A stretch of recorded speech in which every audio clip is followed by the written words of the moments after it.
Conférence internationale sur le développement CID. Pour la deuxième fois, Ouagadougou accueille le 10 mai 2025 la conférence internationale sur le développement CID portant sur le Mind Education et le développement. Placée sous le thème « Comment le changement de mentalité peut-il accélérer l'atteinte des objectifs de sécurisation et de développement au Sahel ?» Cette conférence permettra d'outiller les participants sur les techniques de développement endogène et de renforcer en eux un sentiment profond de patriotisme en faveur de la dynamique de développement enclenchée par les pays de l'AES. Orateur principal, Dr Yoon Sam Kim, expert formateur en éducation au changement de mentalité, originaire de la Corée du Sud, pays ayant bâti son développement grâce au concept de Mind Education et qui lui voit aujourd'hui d'occuper le 10e rang mondial des États. Toutes et tous le 10 mai 2025 à Ouagadougou pour exulter et magnifier une vision du développement centrée sur le capital humain. La conférence internationale sur le développement, une initiative de Racine Group, votre agence panafricaine de communication et développement. Infoline 25 48 32 21 70 29 49 00.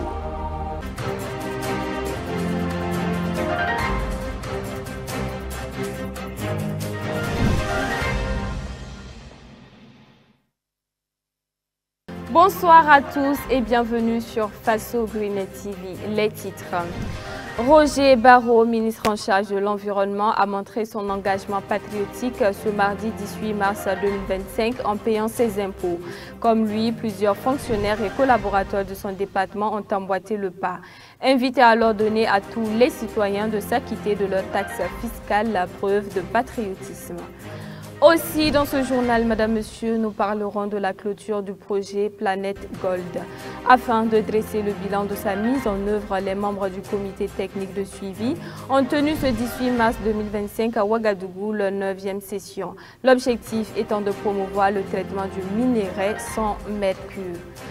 Voilà dévoilé les titres de ce journal. Encore bonsoir chers téléspectateurs et merci de nous choisir pour vous informer.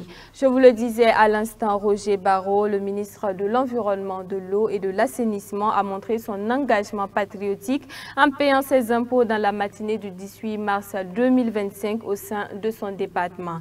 Cette démonstration d'exemplarité a été suivie par plusieurs fonctionnaires et collaborateurs de son département. Après avoir montré l'exemple, Roger Barrot a encouragé tous les citoyens burkinabés à s'acquitter de leurs taxes fiscales. Les précisions avec Okumi Esso. Les taxes fiscales représentent la principale source de revenus de l'État et sont essentielles pour assurer la souveraineté du Burkina Faso, notamment face aux défis sécuritaires actuels. Chaque citoyen burkinabé a l'obligation de s'acquitter de ce devoir civique. Ce 18 mars 2025, le ministre de l'Environnement, de l'Eau et de l'Assainissement, Roger Barrot, a montré l'exemple en payant intégralement ses taxes fiscales. Le développement de tout pays est basé sur les impôts qui sont collectés et qui sont redistribués. D'une part, pour prendre en charge les dépenses courantes de l'État et d'autre part pour les investissements. La population suit avec tout le monde les efforts importants qui sont faits par le gouvernement sur le budget national. Et ce budget-là, la grande partie vient des impôts. Donc, on félicite l'équipe. Aujourd'hui, on a donné l'exemplarité. Heureusement pour les ministres, en termes de taxes, nous sommes à jour, puisque nous avons réglé ce qui compte pour l'année 2025.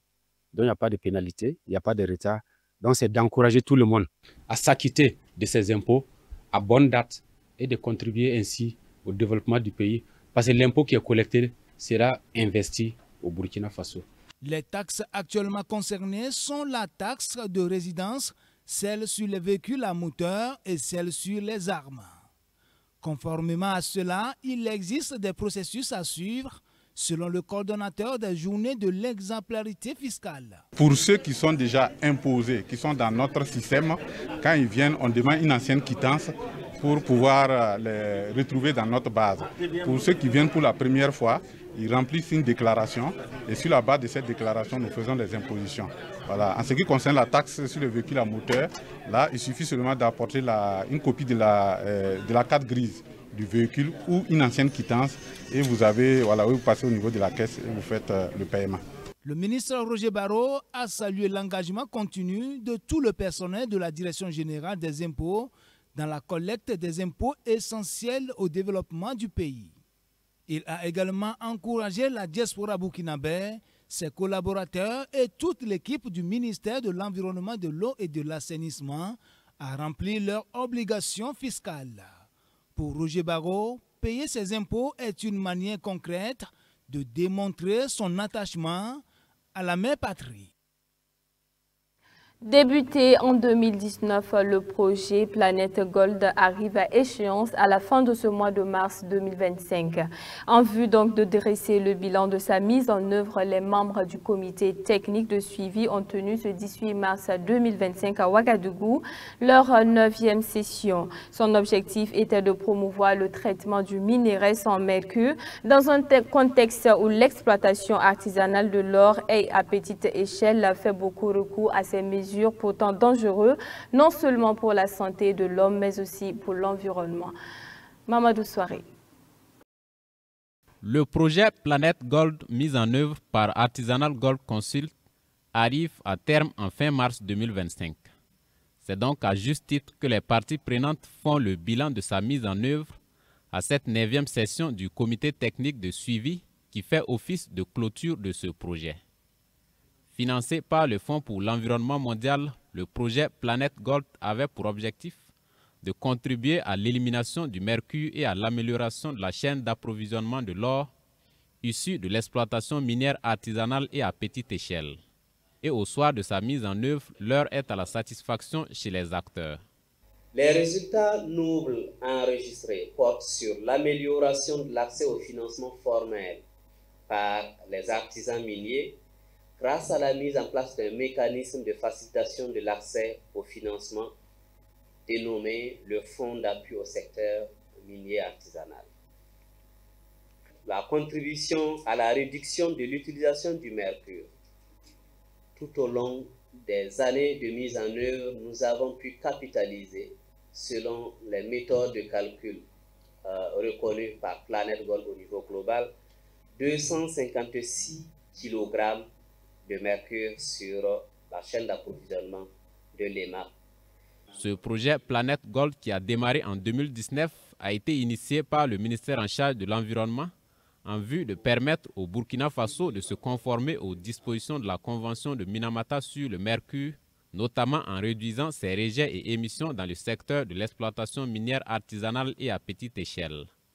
À l'heure du bilan, le département en charge de l'environnement se réjouit également des acquis engrangés. Nous sommes très satisfaits de la mise en œuvre de ce projet, en ce sens que les résultats sont patents. Le projet a réussi à mettre en place une unité de traitement du minerai sans mercure à Niper, dans la région du sud-ouest.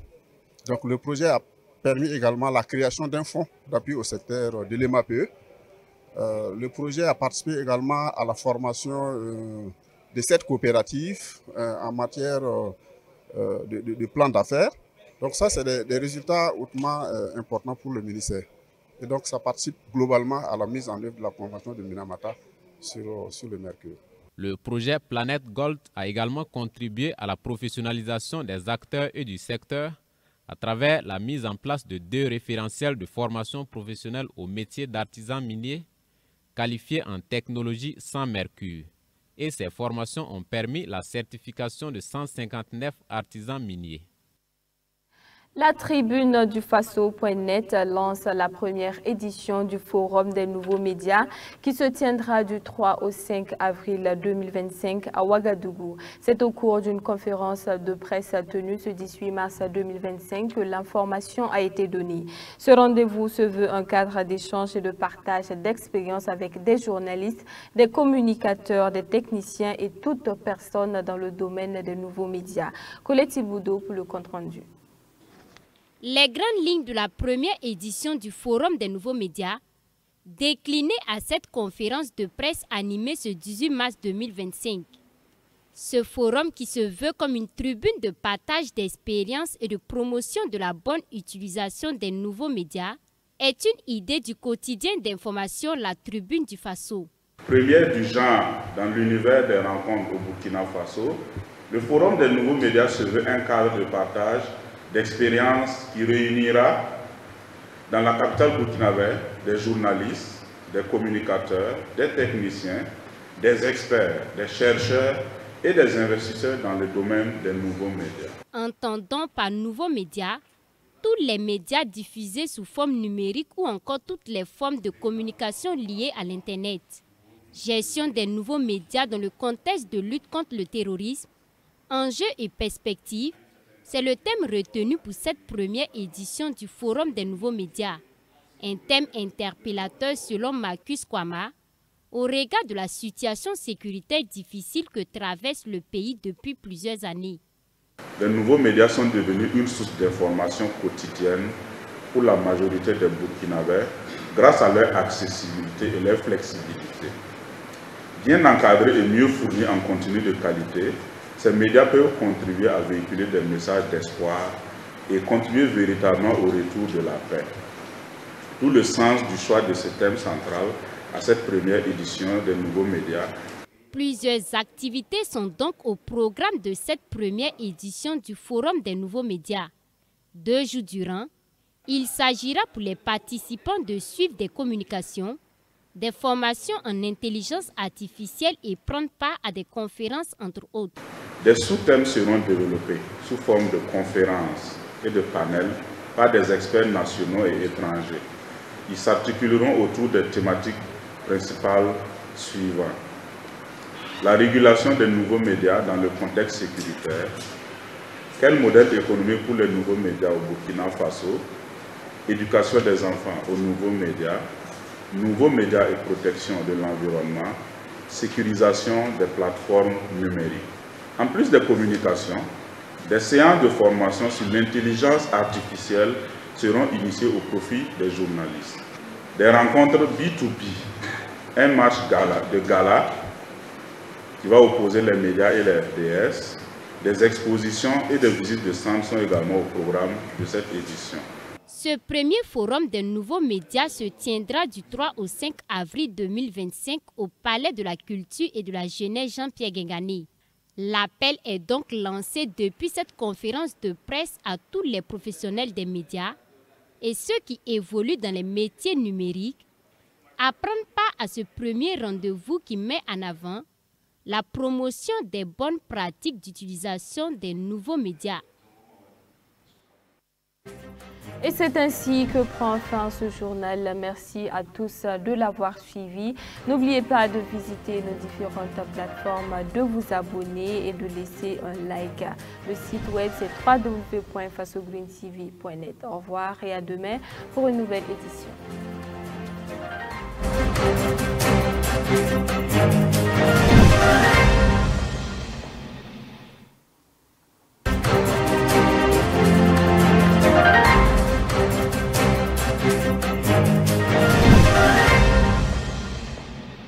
Sous le très haut patronage de son Excellence, le capitaine Ibrahim Traoré, président du Faso, chef de l'État, sous la présidence de M. Roger Barrot, ministre de l'Environnement, de l'Eau et de l'Assainissement, les parrainages de M. le ministre de la Sécurité, le commissaire divisionnaire de police Mamadou Sana et de Mme la ministre de l'Action humanitaire et de la Solidarité nationale, le commandant Passo Ndepelaji Kabré Kaboré, vivait le samedi 22 mars 2025 à partir de 7h30 la cérémonie officielle de sortie des élèves forestiers du contingent spécial 2023 de l'École nationale des eaux et forêts sous le thème Contribution des eaux et forêts à la dynamique de reconquête du territoire national et à la sécurisation des massifs forestiers. Au programme, une prise d'armes suivie de défilés civilo-militaires ainsi que de diverses activités pédagogiques et récréatives.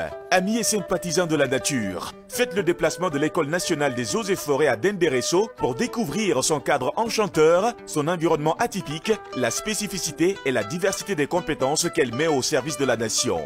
ENEF, honneur, discipline, combativité.